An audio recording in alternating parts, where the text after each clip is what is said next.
আসসালামু আলাইকুম, সবাইকে শুভেচ্ছা জানিয়ে আজকের ভিডিও শুরু করতে যাচ্ছি। আজকের রেসিপি চিকন বেগুন কিভাবে ইউনিকভাবে গোল আকার করে ভাজা যায় সেটাই আপনাদের সঙ্গে শেয়ার করতে যাচ্ছি। আশা করি আজকের বেগুন ভাজা রেসিপিটি আপনাদের ভালো লাগবে। ভালো লাগলে অবশ্যই লাইক দিয়ে পুরো ভিডিও জুড়ে থাকার অনুরোধ রইল। এই যে দেখতে পাচ্ছেন এখানে 5 কেজি পরিমাণ দেশি বেগুন ছিল, একদম গৃহস্থালী টাটকা বেগুনগুলো নিয়ে এসেছিল। আমার বেবি কিন্তু বেগুন ভাজা খেতে চেয়েছে। আসলে সে তো বোঝে না যে এই চিকন বেগুন ভাজা করা যায় না, আমি এভাবে ভাজি করতে চেয়েছিলাম। সে এগুলো দেখে কান্না শুরু করে দিল, এইভাবে কেন বেগুন ভাজা করব?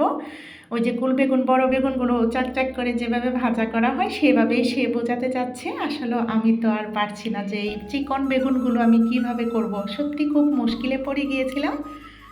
তার পীড়াপিড়িতে তার কান্না শুনে ভাবলাম যে দেখি এটা কোনোভাবে ব্যতিক্রমভাবে একটা ভাজা করে ওকে সন্তুষ্টি করা যায় কিনা। তো এখানে কিন্তু আমি কিছু বেগুন নিয়েছি। বেগুনগুলো নিয়ে নাইফের সাহায্যে দেখতে পাচ্ছেন ডাঁটাটা ফেলে দিয়েছি। এরপর এই যে বেগুনটা 3 ভাগের 2 ভাগ এভাবে স্লাইস করে কেটে নিচ্ছি। একটু চিকন চিকন করে আমরা একদম স্লাইস করে কেটে নেব। শেষ বরাবর গিয়ে কিন্তু একদম একটু বাজিয়ে রাখতে হবে। আপনারা দেখেই বুঝতে পারছেন, আসলে এটা বলে বোঝানোর কিছু নেই, এটা দেখে বুঝে নিতে হবে। এইভাবে করে কিন্তু আমি অফ ক্যামেরায় সমস্ত বেগুনগুলো কুচিয়ে নিয়েছি। আপনারা চাইলে বটির সাহায্য করে নিতে পারেন, তো আমি কয়েকটা কিন্তু বটির সাহায্য করে নিয়েছিলাম।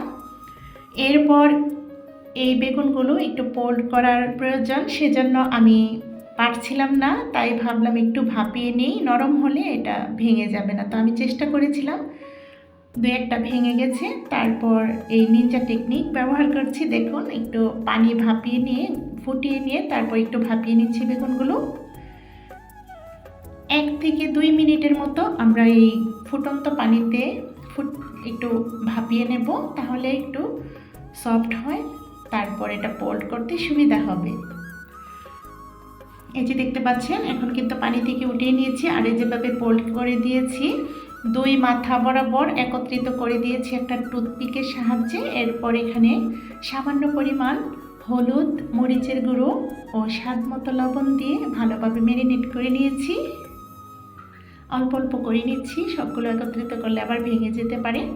এরপর গর্তযুক্ত একটা কড়াইয়ে সয়াবিন তেল দিয়েছি। সয়াবিন তেলটা গরম হয়ে আসলে দিয়ে দিলাম ম্যারিনেট করা বেগুনগুলো। তো বেগুনগুলো এপিট করে ভেজে নেব। দেখতে পাচ্ছেন টুথপিকটা কিন্তু খুলে গিয়েছে। প্রথম অবস্থায় করেছি এতটা বুঝতে পারিনি, আপনারা একটু বুঝে শুনে করবেন। একটু টুথপিকটা 2টা কিংবা একটু শক্ত করে লাগানোর চেষ্টা করবেন।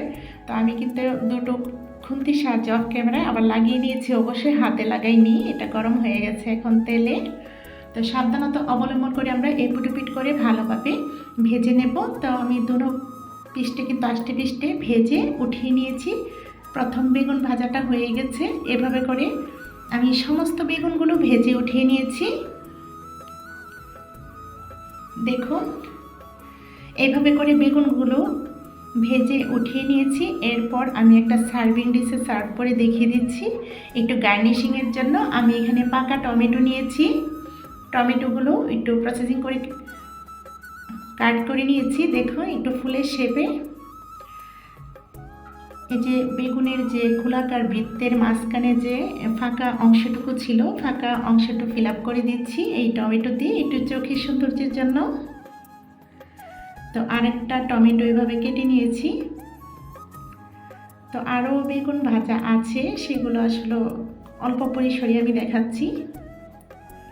আসলে বাচ্চার বিরক্তি বুঝতেই পারছেন, মায়েরা তো বোঝে নেই। যতদূর চেষ্টা আমাদের, আপ্রাণ চেষ্টা করি একটা বাচ্চার মুখে হাসি ফোটানোর জন্য, সব মায়েরাই করে থাকেন। জানি না আপনারাও কি এরকম সমস্যায় পড়েন কি না, অবশ্যই পড়েন। বাচ্চারা একটু একরোখা, একটু জেদ দেখাই মায়ের সঙ্গে। তো হয়ে গেল আমার গার্নিশিং করা।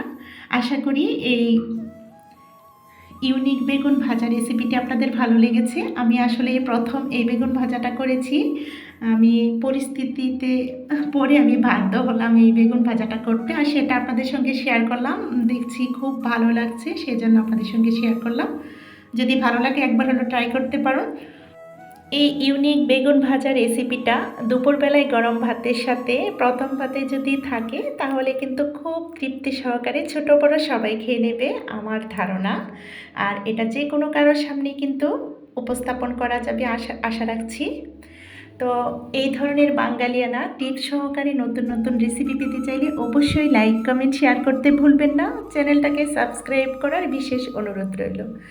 তো পরবর্তী ভিডিও দেখার আমন্ত্রণ রেখে আপনাদের সবার সুস্বাস্থ্য কামনা করে আজকের মতো এখানেই। সবাই ভালো থাকবেন, সুস্থ থাকবেন, আমাদের পাশে থাকবেন, আমাদের জন্য দোয়া করবেন, বাড়ির ছোট ও বৃদ্ধদের প্রতি বিশেষ যত্নশীল হবেন। আল্লাহ হাফেজ। আসসালামু আলাইকুম।